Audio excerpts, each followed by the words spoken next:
Shalom, apa kabar?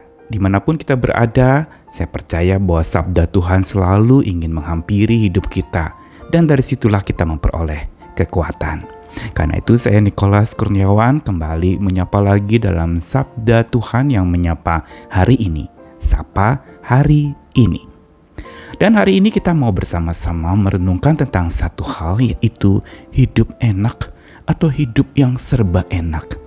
Siapa yang tidak mau hidup enak? Juga siapa yang tidak mau hidup serba enak? Semua tersedia, segalanya lancar-lancar, penuh bahagia, jalan lurus tanpa hambatan, dan segalanya, semua yang kita idamkan itu sudah tercapai.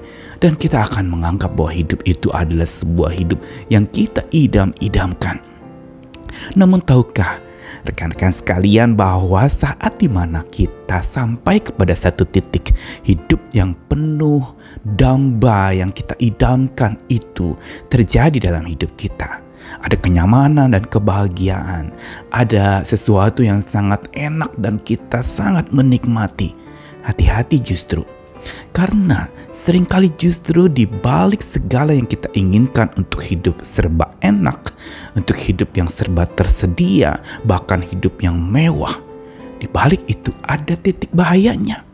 Apa bahayanya? Itu yang akan kita renungkan hari ini. Saya mau menyapa kita dari sabda Tuhan hari ini di Matius 13 ayat 7 dan 22. Sebagian lagi atau benih itu jatuh di tengah semak duri. Lalu makin besarlah semak itu dan menghimpitnya sampai mati.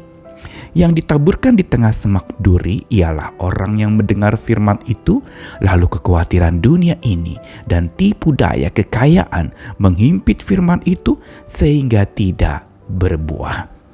Atau di dalam versi Alkitab Bahasa Indonesia masa kini, ayat 22 diterjemahkan dengan kata, benih yang jatuh di tengah-tengah semak berduri, ibarat orang yang mendengar kabar itu, tapi khawatir tentang hidup mereka dan ingin hidup mewah.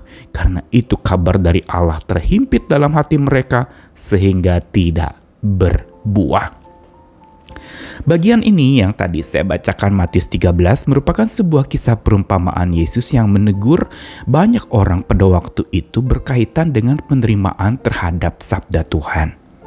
Dan dibagi berbagai macam tipe-tipe tanah yang melambangkan hati manusia. Dan ada satu yang dikatakan oleh Tuhan Yesus, yaitu hati manusia ada yang bersemak duri. Sehingga benih firman Tuhan ketika jatuh di tengah-tengah semak duri itu memang tampaknya jatuh, tampaknya masuk. Tetapi semak duri itu menghimpit tunas-tunas yang mulai tumbuh sampai mati. Dilambangkan apakah semak duri yang Yesus ajarkan berkaitan dengan orang yang menerima firman Tuhan? Semak duri itu adalah lambang yang dijelaskan Yesus ayat 22, kekhawatiran dunia dan tipu daya kekayaan, atau kekhawatiran tentang hidup dan keinginan hidup mewah. Kedua hal ini disandingkan. Kita pernah dengar kisah dan banyak teguran tentang jangan khawatir, dan kita mau menepis segala kekhawatiran dalam hidup kita. Tetapi lalu kalau sudah tidak khawatir, apa yang kita kejar? Kekayaan, kemapanan, kenyamanan. Seolah-olah memang ketika khawatir itu sudah ditepis, sudah dijauhkan, dan lalu kemudian segala macam keinginan kita tercapai, kekayaan dan kemewahan kita dapatkan, rasanya hidup ini sudah lega. Tetapi justru ini yang dikatakan, ketika kekhawatiran dunia itu bergabung dengan tipu daya kekayaan, dua-duanya punya potensi untuk membuat firman Tuhan tidak berbuah.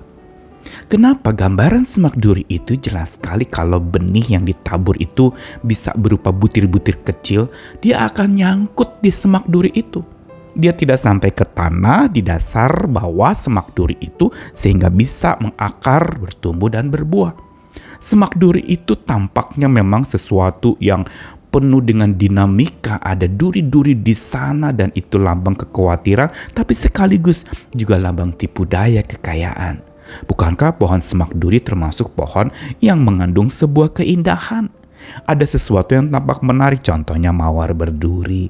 Indah sekali bunganya, tapi durinya bisa menusuk jari kita saat kita mau memetiknya.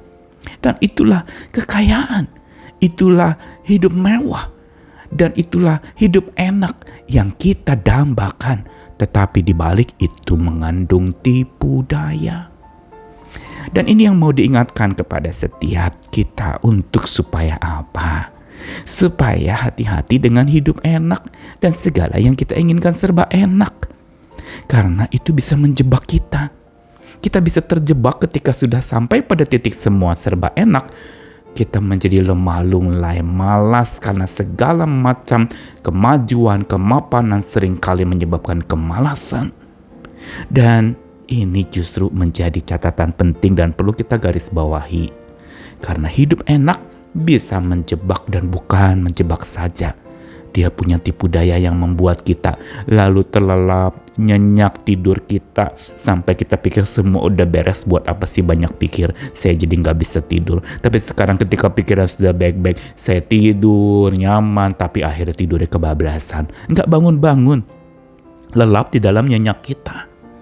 Dan karena itulah gambaran semak duri ini menjadi gambaran tantangan untuk sabda hidup yang dari Tuhan. Kata-kata Tuhan itu menjadi sesuatu yang lalu kita tepis.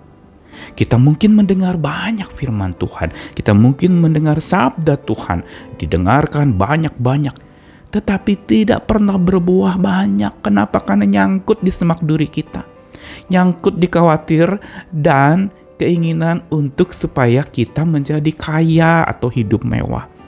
Dan itu bagaikan semak duri, di mana sabda Tuhan nyangkut di sana. Nyangkut berarti tidak mengakar, nyangkut berarti dia hanya nempel di tangkai atau dahan yang mengandung duri itu, tapi tidak sampai ke tanah, tidak sampai ke hati. Yang ada hanyalah mungkin kita cari-cari sabda Tuhan untuk menyelesaikan khawatir saya, untuk supaya hidup saya menjadi oke, menjadi sukses, menjadi kaya. Dan seringkali ini yang kita idam-idamkan dari firman Tuhan bukan yang menguntungkan saya, yang menghilangkan khawatir saya dan membuat saya mendapat keuntungan kaya raya. Wow, ini catatan penting dan godaan yang paling besar dalam hidup kita saat kita mengaplikasikan sabda Tuhan. Bila hanya untuk menepis khawatir atau bila hanya ingin supaya hidup kita mewah dan kaya, hati-hati. Di situ sebenarnya kita telah mendistorsikan sabda Tuhan yang harusnya mengubahkan hidup kita menjadi berbuah, menjadi berdampak. Tetapi karena hidup enak yang menjebak dan membuat kita nyenyak, sabda yang didengar banyak tidak berbuah banyak, akibatnya adalah jiwa kita, hidup kita menjadi malas beranjak. Istilah anak muda sekarang mager, malas bergerak. Dan bukan itu saja, kita lupa berdampak. Jangan lupa setiap Tuhan menyampaikan sabda, Dia mau kita berdampak dari sabda itu. Dia bukan hanya kita dengarkan apa yang tampak atau kita lihat apa yang tampak, tetapi sesuatu yang harus berdampak dari hidup kita lewat sabda yang kita lakukan. Karena itu mari saat kita mendengar sabda Tuhan setiap hari, buat tekad, buat komitmen, saya mau melakukannya. Saya tidak mau berhenti hanya mendengarkan banyak-banyak, tapi saya mau berbuat banyak dari sabda itu, supaya hidup kita berdampak dan berbuah banyak. Tuhan mau kita beranjak, bergerak, dan lakukan sabda Tuhan. Selamat melakukannya hari ini. Tuhan memberkati kita sekalian. Amin.